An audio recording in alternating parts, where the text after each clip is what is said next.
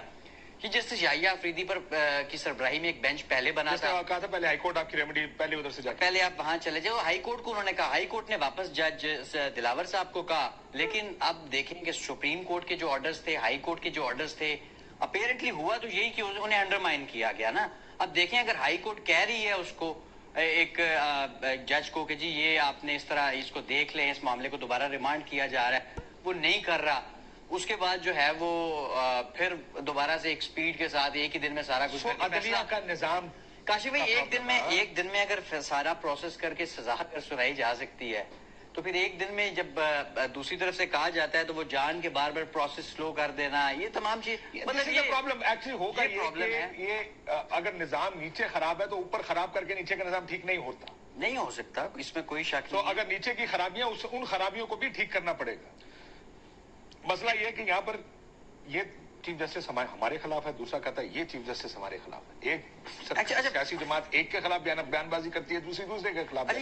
کیا دونوں ٹھیک کر رہے ہیں؟ نہیں دیکھیں, آپ اگر یہ کہیں کہ جی بینچز ایک طرح کے, ریسنٹلی میں آپ کو بتاؤں کہ جو بڑے کیسز آئے, جسٹس اطہر من اللہ صاحب اس کیس میں شامل تھے جنہوں نے چیئرمین پی ٹی آئی کی گرفتاری کو غیر قانونی قرار دیا تھا. ابھی چند ریمارکس بھی آپ نے ان کے سنائے ہمیں کہ بنیاد ہی غلط ہوتے, عمارت اس پہ کیسے کری. چیف جسٹس صاحب نے کہا ہر دفعہ غلط بنیاد کے اوپر عمارت تھوڑی کرائی جا سکتی. اب دیکھیں اب یہ سارا کل کہا نا چیف جسٹس نے, ابھی ججز کی اویلیبلٹی کا بڑا ایشو ہے. جسٹس قاضی فائز عیسیٰ کیسز سن نہیں رہے, جسٹس اطہر من اللہ صاحب ابھی چھٹیوں سے واپس آئے ہیں, جسٹس یحییٰ آفریدی صاحب چھٹیوں پہ چلے گئے ہیں. انہوں نے جب یہ توشہ خانہ کیس آخری دفعہ سنا تھا تو انہوں نے یہ کہا تھا کہ اگلی دفعہ یہ کیس جو بھی اویلیبل بینچ ہوگا اس کے سامنے لگایا جائے. اب میں چیف جسٹس عمر عطا بندیال صاحب کے کچھ کیسز بتاتا ہوں آپ کو, جو انہوں نے, جس میں مسلم لیگ نون کے حق میں فیصلے ہوئے, بڑے کیسز یا بینیفیشری آپ کہیں کہ وہ تھی. NA-75 10 کا ایک بڑا مشہور کیس تھا اس وقت کا, جو پہلے الیکشن کمیشن نے چند حلقوں کے پرابلم پہ پورا الیکشن نل اینڈ وائڈ کیا, سپریم کورٹ میں گیا, یہ عمر عطا بندیال صاحب نہیں سنا, انہوں نے بھی کہا کہ جی الیکشن کمیشن کا فیصلہ ٹھیک تھا, پورے حلقے میں دوبارہ الیکشن کروائیں. مجھے یاد ہے اس فیصلے سے ایک دن پہلے نامناسب سوشل میڈیا پہ ٹرینڈ شروع کیا گیا تھا جسٹس عمر عطا بندیال صاحب کے حوالے سے. NA-75 بینیفیشری نون لیگ تھی. اس کے بعد آپ دیکھیں کہ نو کانفیڈنس موشن جس کے نتیجے میں حکومت آئی, وہ چیف جسٹس عمر عطا بندیال صاحب کا ہی, وہ بھی ان کا ہی فیصلہ تھا. اچھا, اسی طرح سینٹ اوپن بیلٹ کا ایک کیس آیا تھا کہ جی سینٹ کا الیکشن, PTI بڑا اس کی وکالت کرتی تھی کہ جی اوپن بیلٹ ہونا چاہیے یا بار کوڈ ہونا چاہیے, لیکن انہوں نے کہا نہیں, کانسٹیٹیوشن میں اس کا کوئی وہ نہیں ہے. اس کا بھی الٹیمیٹلی بینیفیشری وہی ہوئے, آپ کو پتا ہے, جس کے نتیجے میں یوسف رضا گیلانی جیت گئے تھے. حفیظ شیخ صاحب اس وقت کے جو فائنانس منسٹر تھے, اس وقت کی حکمران پارٹی کے, وہ ہار گئے. تو یہ ایک طبی, اس کے علاوہ بھی بہت سارے فیصلوں کی ایک فہرست ہے. دونوں سائڈیں اپنے اپنے فیصلے لے کر آئیں گے نا, کہیں گے کہ دیکھیں جی یہ فیصلے بھی تو خلاف گئے نا. اس وجہ سے اب جو آرٹیکل 63A کا جو فیصلہ تھا وہ سب سے بڑا ٹرننگ پوائنٹ بنا, جو کہ جس کی وجہ سے پنجاب کی گورنمنٹ گئی. اور بہت سے لوگوں کا خیال ہے, انکلوڈنگ مائی سیلف, جب دیکھا کہ آئین میں لکھا ہے کہ ووٹ ڈالیں گے تو نائل ہوں گے, یہاں پہ تو ووٹ ڈالنے کاؤنٹ ہی نہیں ہو رہا. سو بہت سی ایسی چیزیں آئی ہیں پچھلے کچھ عرصے میں, لیکن یہ جو تنقید ہے کہاں تک جائے گی؟